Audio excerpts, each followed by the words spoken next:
Всем хай! Сегодня на обзоре мотоцикла Lifan KP350. Хоть этот мотоцикл с высокого ценового сегмента, он мне понравился, и я хочу рассказать о нем, его характеристика людям, которые интересуются мототехникой. Так что начнем.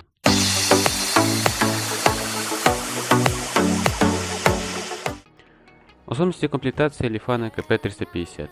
Новый двигатель серии DRF 350 модификации 263 МП. 249,6 кубических сантиметров. Двухцилиндровый четырехтактный жидкостного охлаждения. Мощность у него 35 лошадиных сил. Шестиступенчатая КПП вали изготовлені з високоуглеродистої закаленной стали, шестерни из легированной стали. Тормозная система АБС, два передних плавающих тормозных диска 300 мм каждый, с двумя двухпоршневыми суппортами. Задний диск 240 мм с однопоршневым суппортом. Инжектор Bosch, диодная оптика. Жидкокристаллическая панель приборов с IPS-матрицей, быстрое действие, высокая контрастность и качество изображения. Два варианта яркости освещения, дневной и ночной, которые срабатывают по датчику света. Отображаются данные: уровень топлива, спидометр, одометр, заряд аккумулятора, тахометр, температура охлаждающей жидкости, индикатор перегрева, время и показатель передач. Передние и задние подвески с возможностью регулировки. Рама изготовлена с высокоугловой жидкостного упорного центрального элемента. Это точно распределяет динамические нагрузки при езде. Сальниковая цепь 520SX. Литий-ионный аккумулятор. Итак, поговорим о двигателе.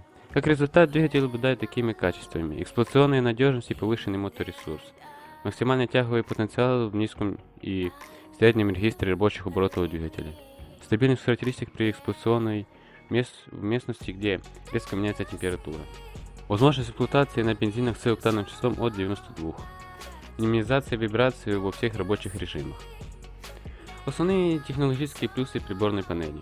Очень высокое быстродействие, тахометр и спидометр, высокая контрастность, отличная цветопередача и почти безупречное качество изображения. Дисплей предусматривает наличие двух вариантов яркости свечения, дневной и ночной, срабатывает по датчику света. Шины имеют следующие размеры и маркировки. Передняя 120 на 70 ZR17, задняя 160 на 60 ZR17. Шины ориентованы на твердые асфальтные покрытия и проявляют себя лучше после того, как немного прогреются. И в заключение скажу.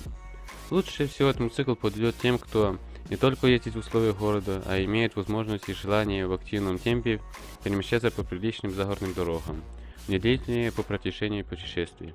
И точно не подойдет тем, кто хочет гарцевать по лесам и полям, а не по дорогам. И еще, кому интересно, я оставляю скриншоты характеристик, можете поставить на паузу и посмотреть.